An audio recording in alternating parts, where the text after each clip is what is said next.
आप में से बहुत सारी गर्भवती महिलाओं का ये सवाल होता है कि क्या प्रेगनेंसी में खुजली होना आम बात है? या फिर अगर खुजली हाथ पे हो रही है या पेट पे हो रही है या छाती पे हो रही है, तो क्या वो नॉर्मल है? तो मैं आप लोगों को बताना चाहती हूँ कि अगर आपको प्रेगनेंसी में ईचिंग हो रही है, लेकिन अगर आप वो आपको पेट पे हो रही है या अगर आपको वो चेस्ट में हो रही है, तो वो होना तो बिल्कुल नॉर्मल है। क्यों? क्योंकि जैसे-जैसे प्रेगनेंसी बढ़ती जाती है, एब्डोमेन जो है, पेट जो है आपका स्ट्रेच होने लगता है, वहाँ की स्किन स्ट्रेच होने लगती है, जिसकी वजह से वहाँ पे थोड़ी बहुत इचिंग हो सकती है। लेकिन अगर आपको प्रेगनेंसी का 7वाँ 8वाँ महीना लगा हुआ है और अगर आपको हाथ के तलुओं में खुजली हो रही है या फिर आपको पैर के तलुओं में खुजली हो रही है और ये जो खुजली है, वो रात में बहुत ज़्यादा महसूस होती है कि आप बहुत ज़्यादा खुजलाने लगते हैं या फिर आपको रात को नींद नहीं आती है, तो ये होना नॉर्मल नहीं है।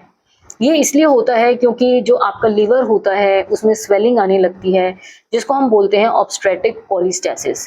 इसमें क्या होता है कि कोलिस्टेसिस जो है लिवर के अंदर जो नलें होती हैं, उसके अंदर बाइल सॉल्ट्स इकट्ठे होने लगते हैं और वो बाइल सॉल्ट्स इकट्ठा होने की वजह से जो प्लेसेंटा के ज़रिए जो ब्लड सप्लाई जा रही है, जो ब्लड होता है वो थिक होने लगता है और बच्चे के पास ब्लड सप्लाई ठीक से नहीं जाती, तो इसलिए कई बार बच्चा जो है वो डिस्ट्रेस में चला जाता है या बच्चा पेट में लैटन कर देता है और ऐसे में बच्चा पेट में ख़त्म होने का भी बहुत ज़्यादा खतरा रहता है। तो अगर आपको प्रेगनेंसी में ईचिंग हो रही है और स्पेशली आपको हाथ के तलुओं पे हो रही है या पैरों के तलुए पे हो रही है और रात में बहुत ज़्यादा हो रही है, तो आपको अपने डॉक्टर के पास ज़रूर दिखाना चाहिए। वो आपका एक लिवर फंक्शन टेस्ट करेंगे। अगर आपके लिवर फंक्शन टेस्ट में कोई दिक्कत आती है, तो वो आपको दवाइयाँ बताएँगे और इस कंडीशन में जो है डिलीवरी भी कई बार जल्दी करानी पड़ती है, क्योंकि ब्लड बहुत ज़्यादा थिक होने की वजह से बच्चे के ऊपर डिस्ट्रेस होने का खतरा रहता है। तो इसलिए मेरी आपको यही सलाह है कि आप प्रेगनेंसी के अंदर इचिंग को बिल्कुल भी इग्नोर ना करें और डॉक्टर को ज़रूर दिखाएँ।